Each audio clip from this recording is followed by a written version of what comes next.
Hello, geometry students. I hope you are all doing well, or as well as you possibly can be.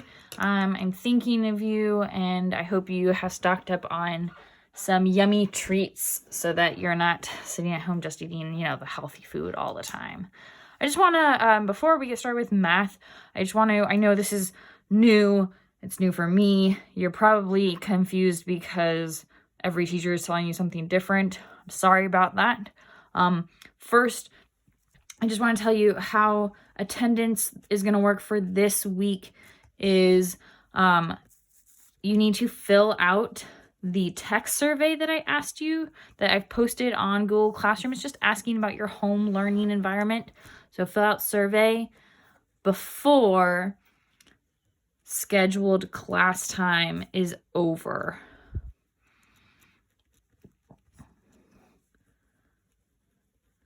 So that's the first thing. Attendance will be, have you filled out the survey about your home learning environment before scheduled class time is over?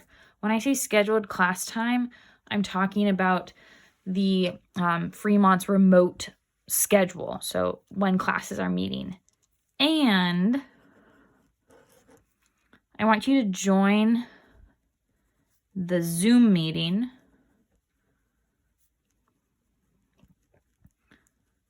during class time. I will be posting a link to join the Zoom meeting on Google Classroom every time we are supposed to meet.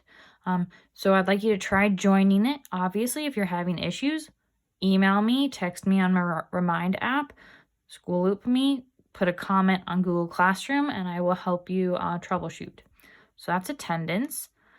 Then what is next? Assignments. Because maybe you're asking the question, am I getting graded while we are doing virtual learning? The answer is yes, but minimally. So the assignments is just, if everything works, this video is a part of a Desmos activity. It's one of the slides. So continue with the Desmos activity.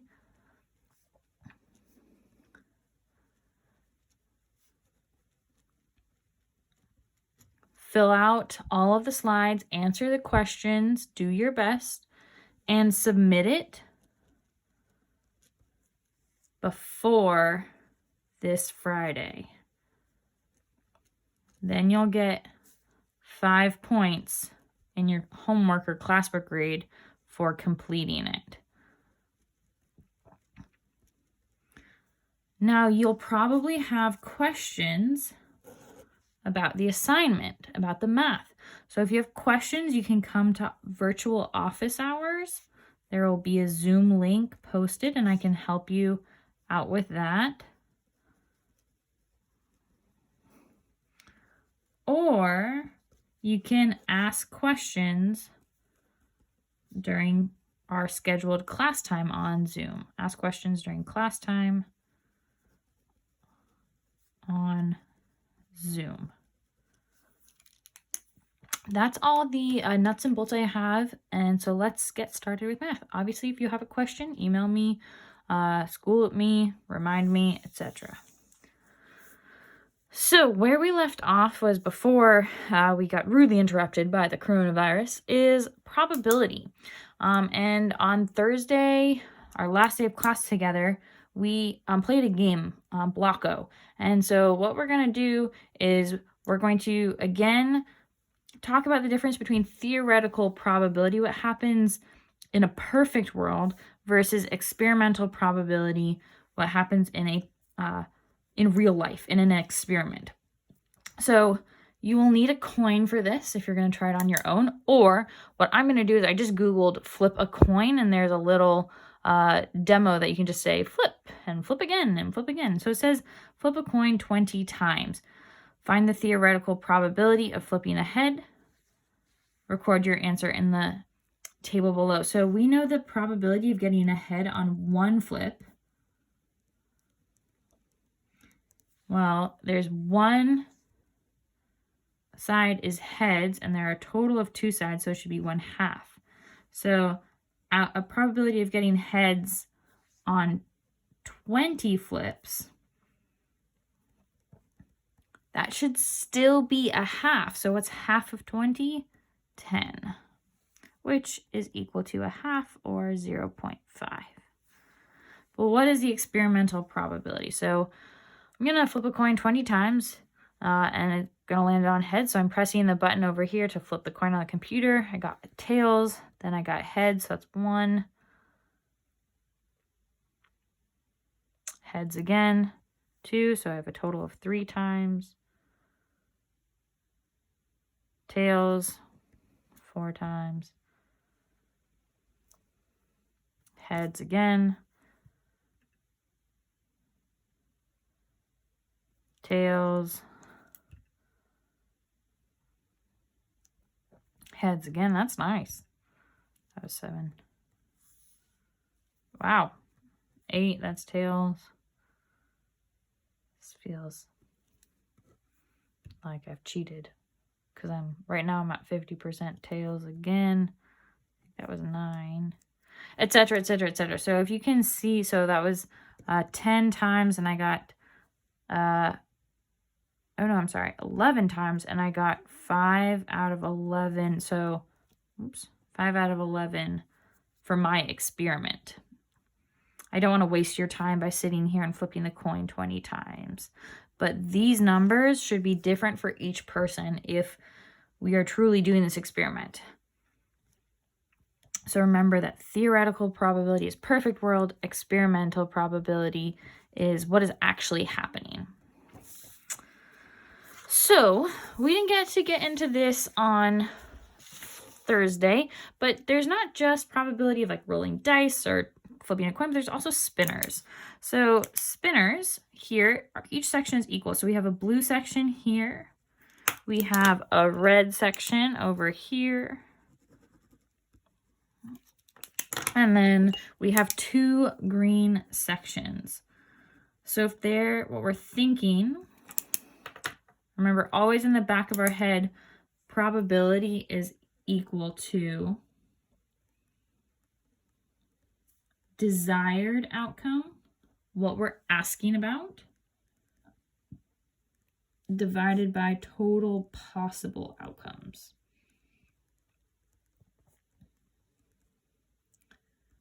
So when we're thinking through, okay, how many total possible spaces are there to land? There are 4. So the probability of landing on red, that's what this notation is saying. Total possible is 4. How many are red? Just 1. This one here, 1 out of 4, which is equal to 0.25. What about the probability of landing on green? There are still 4 total spaces, but how many of them are green now? 2. So 2 over 4, you can write this also as a half, or 0.5. Now here we're getting into a little bit trickier territory. What is the probability of the spinner landing on red or green? So probability of red or green. How many spots are there total? Still 4. Now let's go through. Does this green category fit red or green? Yes, because it's green, so that's 1. Does this section here fit red or green? Yes, because it's red, so that's 2 sections. What about this one? Red or green? Yes, because it's green. What about this one? No, blue is not red or green, so we have 3 over 4. Here, how is this last question, 3 over 4, related to this 1/4 and this 2/4? Well, if we take 2/4 plus 1/4 and we add them together, we get 3/4. So probability of A or B, 2 different events happening, can be equal to the probability of A happening plus the probability of B happening. Go ahead and give us a quick pause And then we're going to continue on. Pause, digest, see if you have a question so far.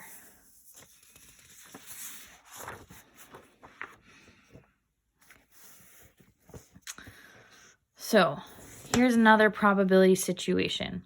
Out of the 20 contestants, that's important. So there are 20 total people in the regional math championship.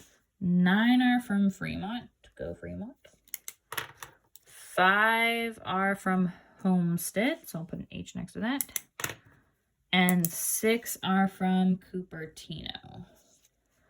Each round, a contestant is randomly chosen to answer a question. What are we trying to figure out?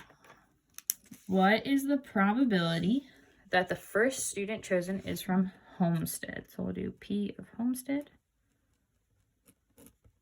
So again, probability is equal to desired over total. So how many total contestants or students are there? 20. And how many are from Homestead? 5. There you go. Question B. What is the probability that the first student chosen is from Fremont? So let's, first student is from Fremont. And then the second student is also from Fremont. So first, let's just think about what's the probability of Fremont first. So this is like part A, where we have 20 students total. 9 are from Fremont. And then what about Fremont again? Since this is the second round,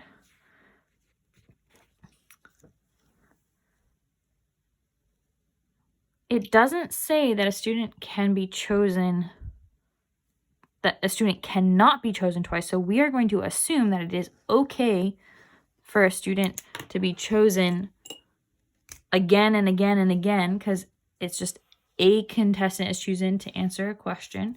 So this is not, this is replacement. I'm sorry, this is replacement. We're putting the student who answered the first question, we're allowing that first Fremont student to answer again. So it's still 9 out of 20. How do we deal with this and probability? We're going to multiply 9 over 20 times 9 over 20.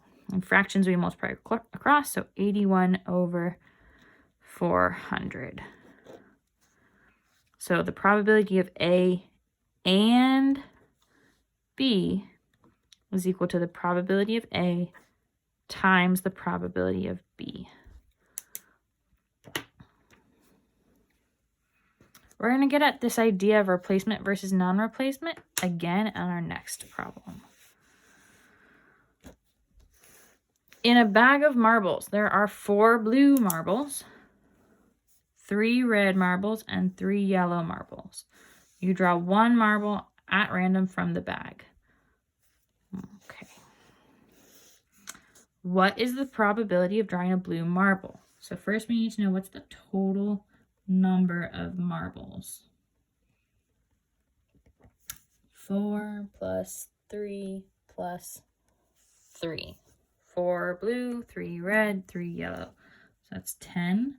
So probability of blue marble is equal to how many blues? 4. How many total? 10. What is the probability of drawing yellow or red?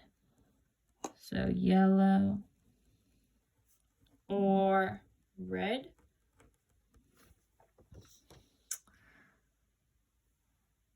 And now here, we learned on the last page that or means we can split this up into the probability of yellow plus the probability of red. So for probability of yellow, that was how many total yellow?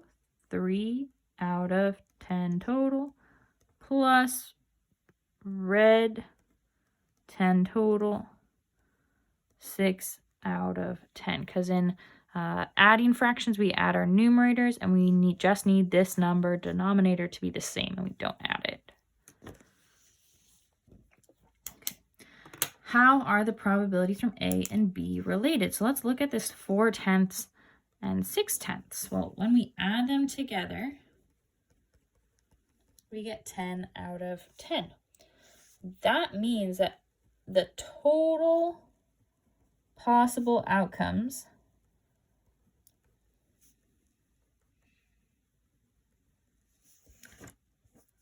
are red, blue, or yellow.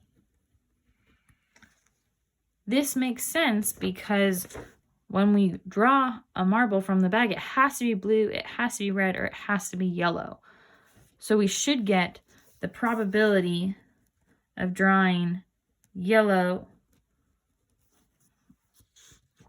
or red or blue is equal to 100% because we have to draw one of those colors.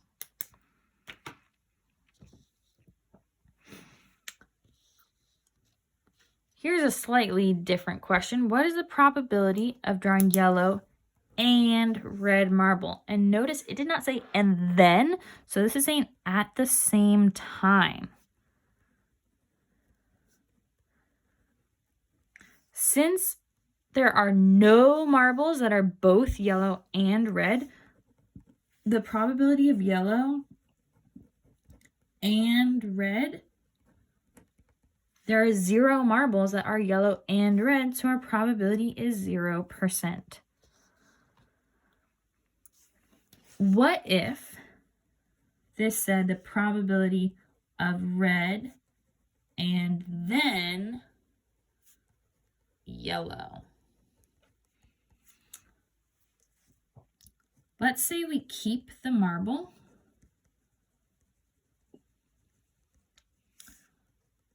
So what we need is, what's the probability of red at the beginning? There are 3 red marbles out of 10 total. What's the probability of yellow after red?